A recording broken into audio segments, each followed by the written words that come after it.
मोदी सरकार के राज में देश एक और संकट की राह पर आ गया है। पूरे देश की बिजली गुल होने की आशंका बन गई। अगले कुछ दिनों में देश पावर कट की चपेट में आ सकता है और इस संकट के कारण देश की औद्योगिक इकाइयों से लेकर घरों की बिजली भी गुल हो सकती है, क्योंकि देश में केवल 4 दिन के उपयोग लायक कोयला बचा हुआ है। अब चूंकि भारत में बिजली उत्पादन के लिए सबसे ज्यादा इस्तेमाल कोयला ही होता है, इसलिए पावर कट की आशंका बन गई है। इसके कारण कई विद्युत उत्पादन इकाइयां ठप हो सकती हैं। आपको बता दें कि ऊर्जा मंत्रालय के मुताबिक कोयले पर आधारित बिजली उत्पादन केंद्रों में कोयले का स्टॉक बहुत कम हो चुका है।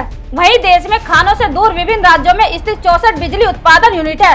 बताया जा रहा है कि इन विद्युत उत्पादन संयंत्रों के पास अब 4 दिन से भी कम कोयले का भंडार शेष बचा है। बता दें कि जो विद्युत उत्पादन संयंत्र कोयला खानों से दूर स्थित होते हैं, उन्हें नॉन पिट हेड कहते हैं। सरकारी आंकड़े बताते हैं कि इन बिजली उत्पादन केंद्र में कोयले का स्टॉक खत्म हो रहा है और आने वाले 3-4 दिनों में इनके पास का समूचा स्टॉक ही खत्म हो जाएगा।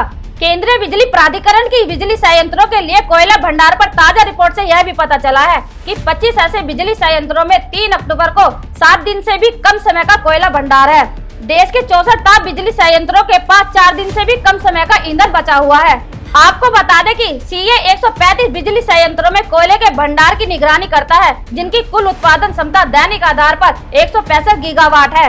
देश में कोयले के संकट का असर राज्यों की बिजली उत्पादन इकाइयों पर पड़ने लगा है। उत्तर प्रदेश के हरदुआगंज, अलीगढ़ और पारीक्षा झांसी की दो कुल 4 इकाइयों से बिजली का उत्पादन पूरी तरह ठप कर दिया गया है।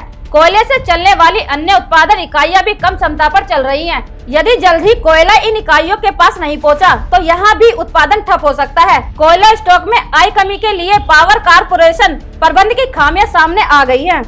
ब्यूरो रिपोर्ट, बहुजन हलचल।